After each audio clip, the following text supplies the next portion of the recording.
And we're back with Richard Reviews. Today we are reviewing a book for richardreviews.com/Griffin Chestnut here on YouTube. Griffin Chestnut is Richard's online YouTube page channel account where he is able to upload his book reviews to movie reviews, anything that Richard has a delicate eye for will be uploaded on his blog, which you can find in the description down below. Richard started his blog in 2014, and it's been a growing project ever since. Richard is here with us reviewing this latest book for us, latest piece for Richard, and the book is Slaughterhouse 5 by Kurt Vonnegut. This is a personal favorite of Richard's.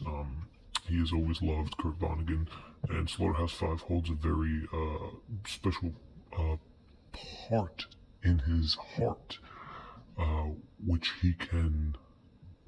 is very true to him.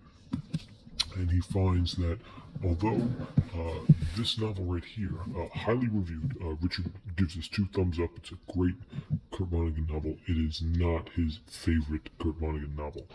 That novel is uploaded here on the channel as well, which you can find in the link in the description, or just by searching through Richard's other videos that he has uploaded. Richard does really enjoy this novel. He read it quite briefly in the past year of 2014, that being, and he has made numerous contributions to the blog referencing this novel, claiming it is it's a masterpiece of a prize collection.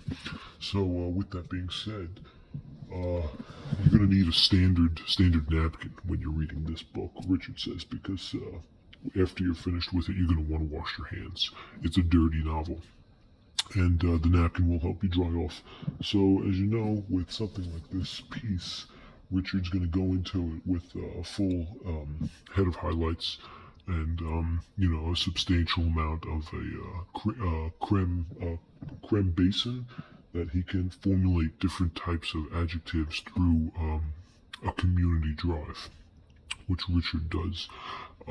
So the book, the novel, the piece itself, Richard loves. He finds it hilarious. He thinks that the Tralfamadorians, which are the alien substates that take place in this intense game of cat and mouse between the main character, he finds himself at a loss of words through different types of existentialism and trying to make use of what exactly it all means, whether he's in some sort of a philosophical element or there's any truth to it. The famous quote and saying in this piece, and so it goes, as it is constantly written and typed throughout the piece. I believe there's over 58 points where the phrase "and so it goes" is corrected and distributed throughout the pages of this novel.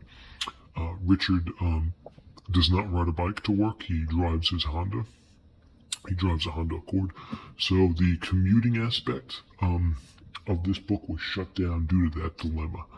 Richard, he does indulge in different types of community attributes, which he considers the focal point of today's generation. That is to say, he was involved in numerous book clubs throughout the years, mainly playing large by a large substantial and large pivotal motion when Richard was large and in charge around the age of 17. So Richard Large, Richard 17, and Richard Large Book Club is a masterpiece, which can be described through different diagrams on the community avenue. Now, when we talk about clothing, we're going to go about different types of styles that Kurt Vonnegut has brought to us.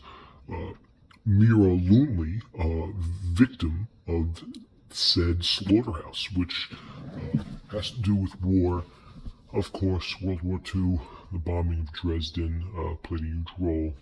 Dresden, Germany, very victimized, and it's really a dry bread kind of style to it.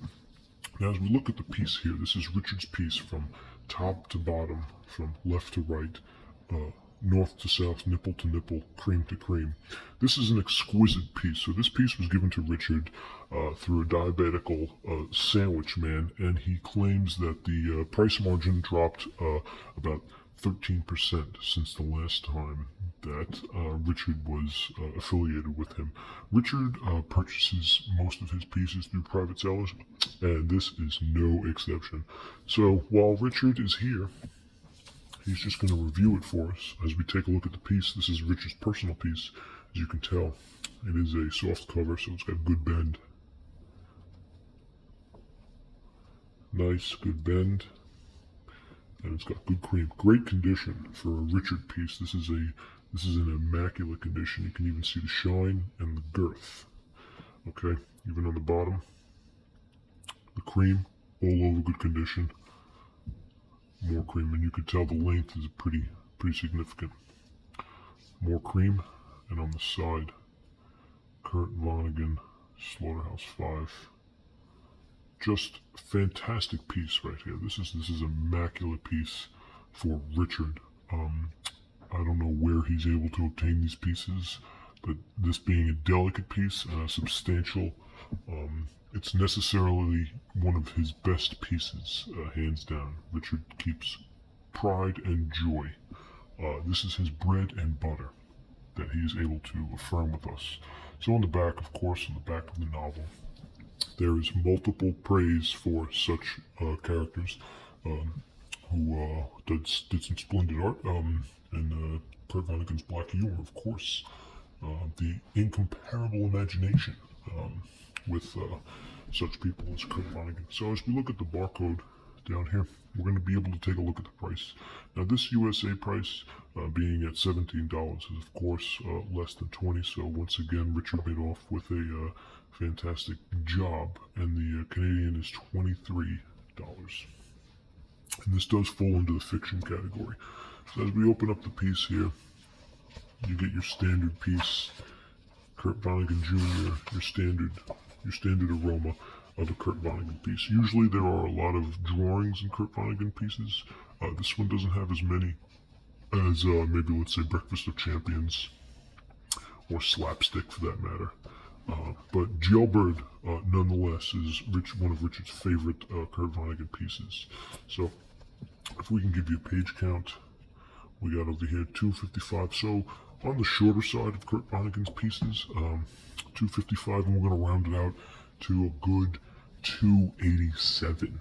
Okay, so Kurt Vonnegut, Slaughterhouse 5, with a page count of 287 pages, reviewed here by Richard himself. Thank you.